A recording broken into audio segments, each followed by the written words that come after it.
So mga ka-actor, ang tinatayuan ko po ngayon mga ka-actor, ito po yung lugar o area o ancestral domain, no? Kung saan nanggaling yung aming mga kanunuan. So, in the history mga ka-actor sa aming tribo or sa aking mga pamilya, ang pinanggalingan ng aking lolo ay itong bundok na ito papunta doon sa taas. So, napakataas pong bundok na ito mga ka-actor, no?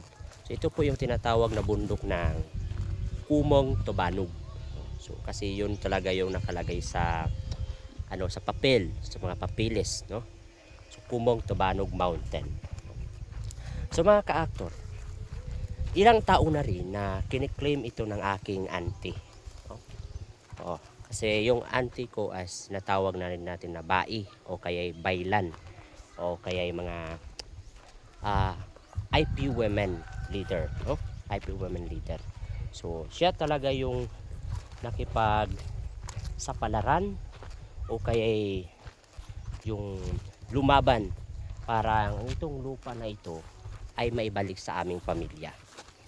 So yun mga ka-actor. So pati itong patag na ito, itong plane na ito mga ka-actor ay kasali pa ito sa sa amin, o galing sa aming mga kanunuan, sa aming mga lulo. So ang problema ng mga ka-actor ay hindi na namin nasakop itong mga ka-actor, hindi namin nabawi itong mga ka-actor kasi napakalaking proseso na ang dapat gawin, no? So, sa pag-complain nila sa lupang ito ay kasama din at tinutulungan din sila sa NCIP para mabawi itong lupa na ito. So, ang bilin ng NCIP mga ka-actor ay hindi pwede ito ibenta mga ka-actor kasi binalik lang ito sa amin, no? So, yun ang bilin ng sa NCIP. So, kaya sa bawi namin dito ay ang gusto lang ng NCIP ay kailangan lang namin ito taniman o i-develop ang lugar na ito. So actually hindi talaga madaling i-develop ito kasi napakalapad ng lupa mga ka-actor, no? Napakalaki po dito. So galing pa po doon sa taas mga ka-actor, no?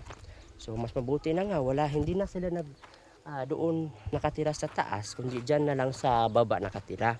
So hindi na malayo yung napaglakadan natin, no? So hindi rin mahirap dito mga ka-actor kasi yung kalsada rin mga ka-actor, meron rin kalsada dyan, tapos may kalsada na rin na papunta doon mga ka-actor. So yun, no?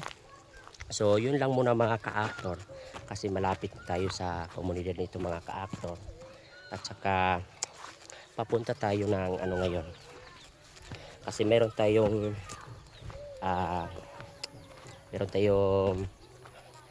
pupuntahan ngayon na area kung saan ay kiniklaim din natin mga ka-actor. So yun lang muna mga ka-actor, no? So yun, ito na tayo mga ka-actor. Okay, thank you for watching mga ka-actor, ha.